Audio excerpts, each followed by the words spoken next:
kita akan membahas satu pendekatan yang namanya basic mind management. Basic mind management. Mind itu adalah pikiran ya. Pikiran itu sesungguhnya bisa dikelola gitu. Mungkin kita sering melihat orang yang pikirannya kalut gitu. Kalut banget gitu.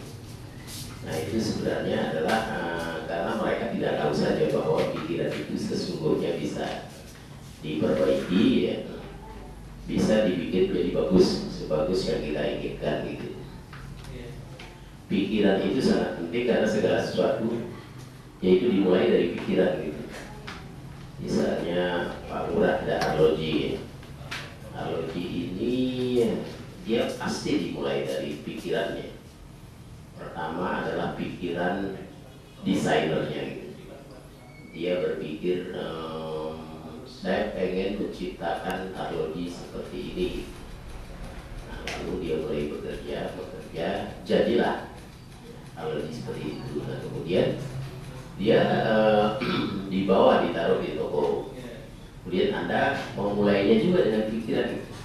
Saya pengen arloji seperti ini. Akhirnya jadilah dia seperti itu. Nah, ada salah satu hukum pikiran yang berbunyi we are what we think. Jadi kita adalah hasil daripada pikiran-pikiran yang bekerja di benak kita selama ini. Apakah kita berbahagia atau sebaliknya? Apakah kita sejahtera atau sebaliknya? Apakah kita sukses atau gagal? Semua itu sesungguhnya dimulai dari pikiran gitu. Nah, kalau saya tanya ibu-ibu, bapak-bapak, semua ini, siapa yang merasa berbahagia? Angkat tangan. Siapa yang tidak berani mengungkapkan apa yang sebenarnya yang ada di dalam pikirannya gitu. Oke. Saya tanya lagi, siapa yang merasa sudah sejahtera? Oke.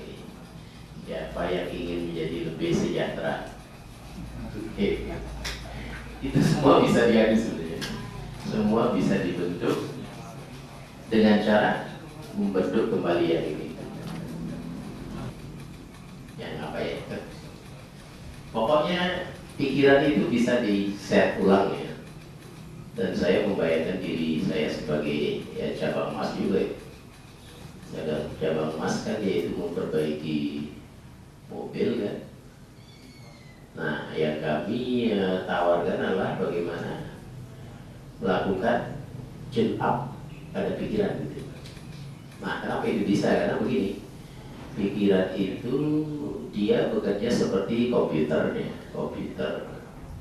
Jadi seluruh pengalaman kita dari kecil sampai sekarang dia itu disimpan dalam bentuk arsip-arsip, disimpan di komputer. Kalau kebetulan misalnya kita dibesarkan dalam suasana yang kurang menguntungkan, maka banyaklah arsip-arsip yang kurang bagus yang masuk dalam komputer dan disimpan di sana gitu. Kalau ini kemudian berputar kembali, nah maka pikiran kita akan gampang sekali merasa entah galau ya, entah minder, entah sedih dan sebagainya. Nah maka beruntunglah mereka yang kebetulan dibesarkan dengan penuh kasih sayang. Umumnya itu jarang gitu. Mungkin jarang. Barangkali dia ada di antara bapak ibu yang kebetulan dibesarkan dengan siraman kasih sayang. Kecil itu jarang. Karena apa? Karena ya bukan berarti orang tua kita itu menghendaki supaya tidak bahagia, tidak gitu. Karena mereka tidak tahu saja gitu. Karena mereka tidak tahu saja. Jadi mungkin kehidupan terlalu keras di zaman dulu, mungkin segala sesuatu serba sulit. Nah maka jadilah banyak pengalaman-pengalaman tidak oke yang masuk di sini. Dan itu sebenarnya bisa ditelusuri kembali dengan psikologi yang namanya transaksional analisis. Dan di sini kita beruntung yang mendapat kehormatan ada presiden dari bagian psikiatri yang hadir di mana sedikit ya. Apakah Anda belajar psikologi analisa transaksional? Saya ragu hal ini. Ini adalah sebuah psikologi yang mempelajarinya sangat rumit, tetapi begitu kita kuasai, maka dia menjadi alat yang sangat bagus untuk memahami apa sih sebenarnya yang ada di benak kita ya. Kenapa saya menjadi seperti ini? Entah saya itu enak aja kemana ya, entah saya ini gampang untung, entah saya ini gampang merasa tersakiti. Itu semua adalah karena apa yang tersimpan di sini itu. Nah, lalu setelah kita ketahui ada pendekatan kedua yang namanya NLP. NLP itulah, jadi neuro itu artinya saraf, otak, pikiran, linguistik artinya bahasa, programming ya di program. Jadi semua itu sebenarnya bisa diprogram ulang ya. Jadi semua yang ada di benak itu bisa diprogram ulang. Pengalaman-pengalaman yang tidak baik bisa dihapus, dan pengalaman-pengalaman yang bagus bisa diperkuat, bisa dibikin mudah menjadi hadir dalam keseharian kita itu. Oke. Nah, kemudian setelah ini kita lakukan, nah maka sepertinya di benak kita ada komputer baru ya, baru, bersih, tidak ada virusnya, dan itu enak banget diajak bekerja gitu, atau digunakan sebagai alat ketika kita bekerja gitu. Nah, lalu pendekatan yang ketiga adalah namanya metode Silva. Jadi dengan metode ini kita bisa merancang apa sesungguhnya yang kita inginkan ke depan gitu. Nah, lalu waktu kita terbatas hanya setengah hari gitu ya. Tentu tidak semua bisa diberikan.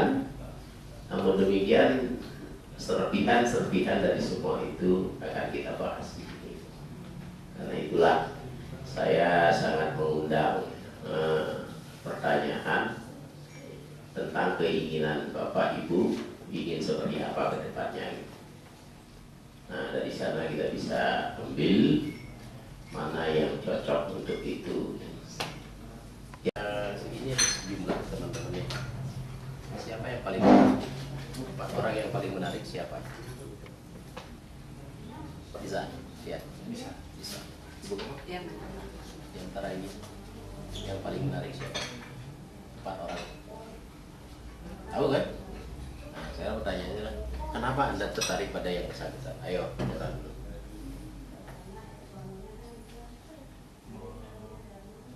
Isinya sama. Oke, siapa yang paling menarik? 4 orang yang paling menarik siapa di sini? Ya, pertama Puspa, terus adik kelas yang baju biru. baju biru, kedua, ketiga, Yang ketiga sama tadi yang keempat, yang keempat di kacamata itu. Keluar. Pak Laswan. Saya tidak boleh Bu. Saya tidak boleh. Saya tidak boleh dipilih. Kacamata. Kacamata. Oke. Terus persatu sekarang, kenapa Anda tertarik pada mereka? Karena orangnya cantik. saya suka senyumnya. Suka senyumnya. Terus yang lain? Kalau adiknya saya suka Terus saya lihat dia santai santai sekali. Oke. beli rumah, saya lihat dia memang kayaknya hawa daratnya luar biasa. Aura angkatan daratnya ya.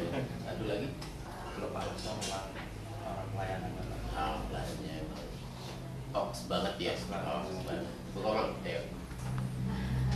Bapak Pak Laswan. Pak Laswan ramah sama senyumnya. Ramah Saya senyumnya. suka. Iya. Kalau Puspa sama. Sama. Karena saya sudah kenal dia.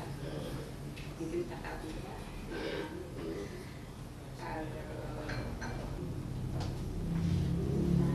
tenang. Tenang. Terus yang mana? Yang ini Ya, kayak jadi disiplin. disiplinnya. Iya. Kacamata, kulit agak hitam, santai, suka ketawa, enak diajak ngobrol, gaul. Wangso, Dokter Wangso. Mudane, alasan karena orangnya tegas, mudah diajak kerjasama, tanpa nama.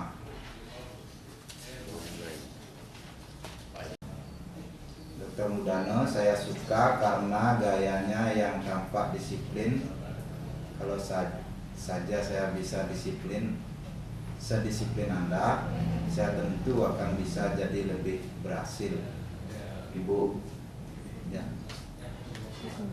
Saya yang duluan. Oh, Respect sangat-sangat saya rasakan hasilnya. Oke. Ya. Terus agak sedikit keras kepala. Jadi kalau saya sering dalam hari ini sering bertentangan dengan istri saya. Mungkin tidak tahulah cara pendekatan kami sebagai orang tua. Kadang-kadang kalau istri saya positif, saya mengimbanginya dengan negatif. Misalnya dalam hal manja ini, istri saya sangat sayang kepada anaknya. Dalam hal belajar pun cara mengajar kami berbeda. Kalau istri saya mengajar anak saya penuh dengan kelembutan. Kalau saya enggak, saya penuh dengan kedisiplinan gitu. Karena terus terang saya tidak ingin anak saya karena dia memposisikan diri sebagai satu-satunya gitu loh. Nanti masuk ke sifat yang negatif ini yang berkembang gitu loh. Nah, ini yang kita ini maksud diabaikan ini dalam arti udahlah biarkan saja begitu. Maksudnya diabaikan ini maksud saya udah kalau. Jadi terus saya yang penting anak saya yang ini kebetulan yang saya catat anak saya memang orangnya rajin gitu loh. Nah, kebetulan juga manja yang saya tidak suka ya manja. Tapi jadi manjanya ini saya biarkan aja, dia lanjut manja terus saya setiap dia rajin belajar, bagus ya terus ini manjanya maksudnya diabaikan itu saya nggak ngerti. Manja itu satu indikator ya, membutuhkan kasih sayang yang lebih daripada apa yang sudah dia terima itu. Jadi kalau kita misalnya bisa melihat hal ini, oh dia manja, berarti dia haus, berarti harus dikasih air gitu. Nah, begitu dikasih, manjanya akan hilang. Karena manja itu adalah pertanda gitu, bahwa dia masih membutuhkan sesuatu. Nah, lalu kalau kita abaikan ya yang tidak baik, kita berfokus pada yang bagus ya, mereka senang nggak? Kira-kira pasti ya. Pasti senang kan? Dia kan jadi ketagihan. Dia pengen nambah ini. Karena dia mendapat pengharapan dan keyakinan bahwa dia akan dia adalah simbol penerimaan, penghargaan, kasih sayang juga. Nah, sehingga dia nambah di sini. Dari mana dia dapat? Dia akan otomatis mengambil yang ini, dia perbaiki sendiri. Lalu dia taruh di sini, jadi akan dapat gitu lagi. Ketiga, itu punya rasa sosial yang bagus. Pemahaman yang pertama juga pemahaman spirit bagus yang saya tulis di sini, dan bisa menghargai orang. Nah, cuman yang saya tidak suka di sini, yang pertama agak cueknya, sehingga kalau saya ngomong pun kadang-kadang jawabnya gitu. Kalau yang all ini semuanya dalam meminit waktu, itu kadang-kadang sering saya suka berketan gitu. Nah, sementara bapaknya datang, bapaknya nggak pernah marahin hanya karena masalah waktu ini, dan saya yang jadi jengkel sama bapaknya.